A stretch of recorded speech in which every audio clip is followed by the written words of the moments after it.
विजय कुमार शर्मा की भगवान परशुराम पर लिखित ग्रंथ का भव्य स्तर पर विमोचन संत महामंडलेश्वर साध्वी अनादि सरस्वती और रिटायर्ड जज अजय शर्मा ब्रह्म कुमारी बहन की उपस्थिति और आतिथ्य में किया गया।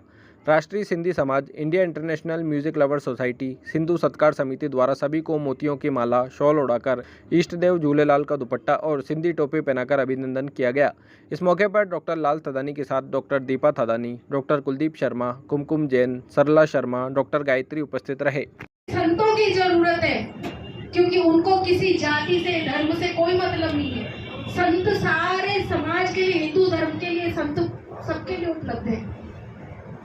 जब हमारे भगवान राम शबरी के झूठे बेर खा सकते हैं, जब हमारे भगवान राम बानरों की सहायता ले सकते हैं, निषाद राज की सहायता ले सकते हैं, उनके प्रेम को स्वीकार कर सकते हैं, तो हमारे अंदर ये मति भ्रम कहाँ से आया? हमारे अंदर ये भ्रम किसी ने पैदा किया। तो आज मैं आपके सामने इस जयंती महोत्सव को रखना चाहती हूँ कि अपने अंदर कर्म करके सबको अपनाएं, एक हो। यही इसका उद्देश्य संपन्न होगा, तभी परशुराम भगवान हम सबको समानता से अपनाएंगे। कारों को नष्ट किया है, ये बात हमेशा हर व्यक्ति को ध्यान रखनी चाहिए। अपनी ताकत से अहंकारियों का, पापियों का अत्याचार हमें सदैव याद रखनी चाहिए। और जो निर्बल थे उनके वो बल, निर्बल के वो राम थे। वो तरह तरह के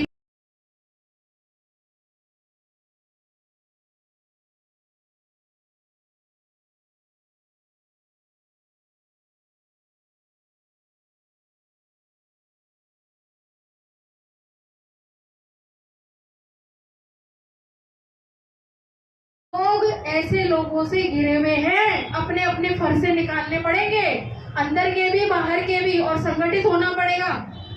अगर अलग थलग पड़ गए ना हम लोग, अलग अलग समाजों में, अलग अलग जातियों में, वादियों में, क्षेत्रवाद में, जातिवाद में, वो तो आपको विचार दे रहे, मेरे को विचार दे रहे, संगठित हो जाओ, सत्यनिष्ठ संगठित हो जाओ। और परशुराम कैसे बताएंगे? जब उन्होंने स्वयं ने असुरों के खिलाफ लड़ाई लड़ी, जब उन्होंने स्वयं आसुरी शक्तियों की सुनिए कि हम लोगों को संगठित होना चाहिए। सज्जन लोग जब पराजित होना पड़ता है। आज सारी बातों, देश को आज हर मनिष्ठ व्यक्ति चाहिए, तपस्वी व्यक्ति चाहिए। उस चेतना बगल में कौन है? हमारे गई कहाँ से मॉब लिंचिंग हुई, कौन किसको कहाँ मार हो गया, कुछ नहीं कर पाएंगे हम लोग। बहुत चिंता की बात है अपने अंदर के विचारों को स्पष्ट करने का और अपने आसपास के लोगों को, अपने समाज के लोगों को जागृत करने का। उस समय कलेक्ट्रेट में कि ये क्या बोल रही है, इतना एकदम से बोल रही पश्चिम बंगाल में। मुझे भी लगा शायद मैं सरकार के खिलाफ तो नहीं बोल रही। कहते हैं ना कि क्या क्या संदेश देता है। उसके दूसरे दिन ही हमारे मासूम भाई घर से जाता है कोई, आतंकवाद का शिकार हो।